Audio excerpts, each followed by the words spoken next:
ఎక్కడైతే భయంగా బతుకుతామో భయం ఉన్న దగ్గర స్వేచ్ఛ ఉండదు. స్వేచ్ఛ లేనిది ఇక్కడ అభివృద్ధి ఉండదు. అభివృద్ధి లేనిది ఇక్కడ ఆలోచనే రాదు. ఎందుకంటే ఆలోచన చేసిన ఆచరణ చేయలేం కాబట్టి ఇంకా ఆలోచన కూడా చచ్చిపోయే పరిస్థితి వస్తుంది. అందుకే నేను ఒకటే మిమ్మల్ని కోరేది, ఈరోజు ఇన్ఫర్మేషన్ టెక్నాలజీ వచ్చింది. ఒకప్పుడు నన్ను ఇన్ఫర్మేషన్ టెక్నాలజీ వచ్చినప్పుడు ఎగతాళి చేశారు. ఈరోజు ఒక్కొక్క ఊర్లో 10 మంది నుంచి 100 మంది 200 మంది విదేశాలకు వెళ్ళి బ్రహ్మాండంగా రాణిస్తున్నారు. దానికి తోడుగా ఆర్టిఫిషియల్ ఇంటెలిజెన్స్ వస్తూ ఉంది. ఆర్టిఫిషియల్ ఇంటెలిజెన్స్ ఎవరైతే అడాప్ట్ చేసుకుంటారో డెసిషన్ మేకింగ్ కూడా 95 నుంచి 100% బెటర్గా చేసే పరిస్థితి వస్తుంది. ఇలాంటి ఒక రెవల్యూషనరీ థింగ్స్ వచ్చినప్పుడు అలాంటి వాటి మనం ఉపయోగించుకునే సత్తా తెలుగు జాతికి ఉంది. నేను కానీ పవన్ కళ్యాణ్ గారి మా ఉద్దేశం ఒకటే, తెలుగు జాతి ప్రపంచమంతా నెంబర్ 1గా ఉండాలనేది మా ఆకాంక్ష. దానికోసమే పోరాటం. అదే మార్గ తెలుగు జాతిలో పేదరికం లేకుండా చేయాలని, అది సాధ్యమని నిరూపించేదానికోసం మేము పనిచేస్తాం. మీరు ఆలోచించాలా, 5 కోట్ల మంది తిరగబడతారా, బానిసలుగా ఉండిపోతారా? 54 రోజులే టైం.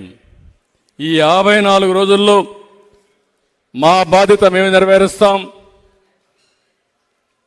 ఏదైతే మిత్రులు సురేష్ కుమార్ గారు చేశారో అలాంటి పుస్తకాలు రాసేవాళ్ళు రాసినప్పుడు దీన్ని ఒక అకాడమిక్గా నేను తీసుకోవడం లేదు. ఏదో మా మీటింగ్లు పోయేటప్పుడు ఒకసారి రెఫర్ చేసుకుంటే మాకు కావాల్సిన సబ్జెక్ట్ వస్తుందని కాదు. ఈ రాష్ట్ర భవిష్యత్తు ఆకాంక్షించే ప్రతి ఒక్క వ్యక్తి ఆలోచించాలి, ముందుకు రావాలి. మా బాధ్యత మేం చేస్తాం, మీ బాధ్యత మీరు చేసి ఇలాంటి దుర్మార్గులు, ఇలాంటి వ్యక్తులు రాజకీయాల్లో శాశ్వతంగా ఉండకుండా ఉండడానికి ఏం చేయగలుగుతారో చేస్తే మన పిల్లల భవిష్యత్తు బంగారు భవిష్యత్తు అవుతుంది. లేకపోతే అందరం ఇబ్బందుల్లో పడతాం. ఈ పుస్తకం దానికి ఒక స్ఫూర్తి కావాలని మరొక్కసారి మనస్ఫూర్తిగా కోరుకుంటున్నా. ఇప్పుడే చూశా, మా వాళ్ళు చెప్పారు ఇప్పుడు ఒక మాట. ముఖ్యమంత్రి ఒక సభలో మాట్లాడుతూ చొక్కా చేతులు మడతబెట్టే సమయం వచ్చింది. చొక్కా చేతులు మడత పెడతాడంట. నువ్వు మీ వైసీపీ కార్యకర్తలు చొక్కాలు మడత పెడితే మా టీడీపీ కార్యకర్తలు, జన సైనికులు, ప్రజలు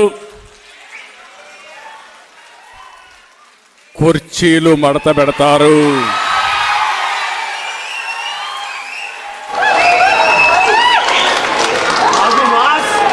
మళ్ళీ చెబుతున్నా,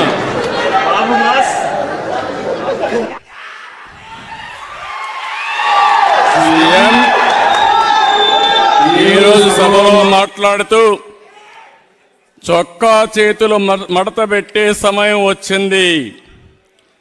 నువ్వు మీ వైసీపీ కార్యకర్తలు చొక్కాలు మడత పెడితే మా టీడీపీ కార్యకర్తలు, జన సైనికులు, ప్రజలు కుర్చీలు మడత పెడతారు.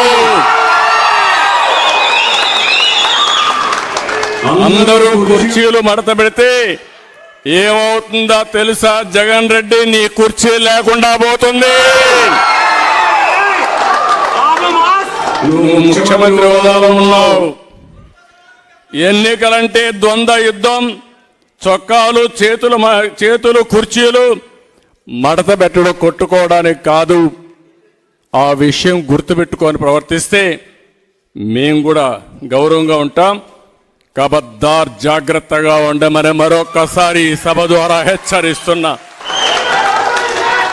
మంచికి కూడా హద్దులుంటాయి.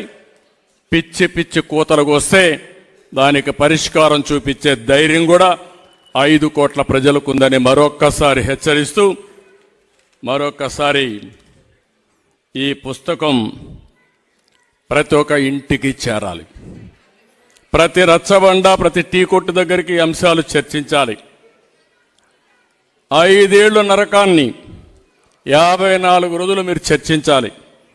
ప్రజల్ని చైతన్యవంతులు చేసి ముందుకు పోవాల్సి కోరుకుంటూ మరొక్కసారి ఈ పుస్తకాన్ని రాసినటువంటి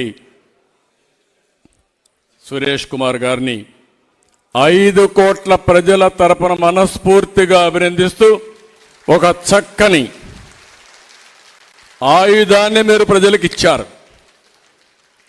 మీ విధ్వంసం ద్వారా ప్రజా చైతన్యాన్ని రగిల్చారు, ప్రజాస్ఫూర్తిని కల్పించారు.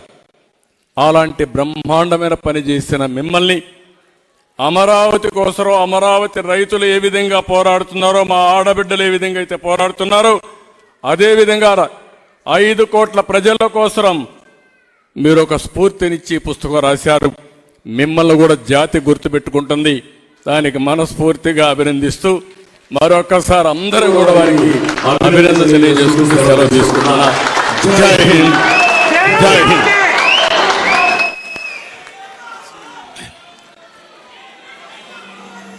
మిత్రులారా, సురేష్కి చిరు సత్కారం చేసేటప్పుడు కేసినేని చిన్ని గారు, పోసాని వెంకటేశ్వర్లు గారు వేదిక మీదకి రావాల్సిందిగా కోరుతున్నాను.